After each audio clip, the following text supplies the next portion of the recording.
सुबह पूरे अस्पताल में एक अजीब सी खामोशी फैली हुई थी। बारी अब तक होश में नहीं आया था, लेकिन डॉक्टर उसकी हालत पहले से बेहतर बता रहे थे। प्रीशे पूरी रात आईसीयू के बाहर बैठी रही। उसके हाथों की मेहंदी सूख कर फीकी पड़ चुकी थी, मगर उसे अपनी शादी या खुद की कोई परवाह नहीं थी। उसकी सारी दुनिया बस उस दरवाजे के पीछे पड़ी थी, जहां बारी जिंदगी और मौत के बीच लड़ रहा था। बारी के पिता की निगाहें बार बार प्रीशे पर टिक जाती थीं। वह अंदर ही अंदर टूट रहे थे। जिस लड़की को उन्होंने अपने बेटे की जिंदगी से दूर करने की कोशिश की थी, आज वही लड़की उनके बेटे की सांसों की वजह बनकर बैठी थी। इसी दौरान प्रीशे का होने वाला ससुर अपने बेटे और कुछ रिश्तेदारों के साथ अस्पताल पहुंच जाता है। उनके चेहरों पर गुस्सा साफ दिखाई दे रहा था। आते ही वह ऊंची आवाज में कहते हैं, ये क्या तमाशा लगा रखा है आपने? हमारी होने वाली बहू अपनी मेहंदी छोड़कर किसी गैर मर्द के लिए अस्पताल में बैठी है। यह सुनते ही प्रीशे गुस्से में खड़ी हो जाती है। उसकी आंखों में आंसू भी थे और हिम्मत भी। वह सबके सामने साफ शब्दों में कहती है, दो बारी कोई गैर नहीं है।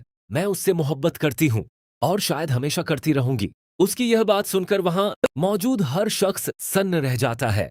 प्रीशे की छोटी मां ताना मारते हुए कहती है, देख लिया, यही दिन दिखाने थे इस लड़की ने। लेकिन इस बार प्रीशे की मां अपनी बेटी के सामने ढाल बनकर खड़ी हो जाती है। वह सख्त लहजे में कहती है, अगर मेरी बेटी ने सच बोल दिया तो कौन सा गुनाह कर दिया? क्या झूठ बोलकर किसी की जिंदगी बर्बाद कर देती तो बेहतर होता? प्रीशे का होने वाला दूल्हा अब तक खामोशी से सब कुछ सुन रहा था। कुछ पल बाद वह धीरे से कहता है, मुझे जबरदस्ती का रिश्ता नहीं चाहिए। अगर प्रीशे का दिल कहीं और है तो मैं इस शादी से पीछे हटता हूं। यह सुनते ही सब हैरान रह जाते हैं। प्रीशे के पिता शर्मिंदगी से सिर झुका लेते हैं। तभी अचानक आईसीयू के अंदर हलचल शुरू हो जाती है। डॉक्टर तेजी से अंदर भागते हैं। प्रीशे का दिल जोर जोर से धड़कने लगता है। वह रोते हुए दरवाजे के करीब पहुंच जाती है। कुछ लम्हों बाद डॉक्टर बाहर आते हैं और मुस्कुराकर कहते हैं, मरीज ने रिस्पॉन्ड करना शुरू कर दिया है। यह सुनते ही सबकी सांसों में जान आ जाती है। कमरे के अंदर बारी धीरे धीरे आंखें खोलता है। डॉक्टर तुरंत उसके रिएक्शन चेक करने लगते हैं। वह बेहद कमजोर था, मगर होश में आ चुका था। प्रीशे अब भी उसका हाथ थामे खड़ी थी, जैसे डर हो कि अगर उसने हाथ छोड़ा तो सब कुछ फिर से टूट जाएगा। बारी धीमी नजरों से अपने पिता की तरफ देखता है।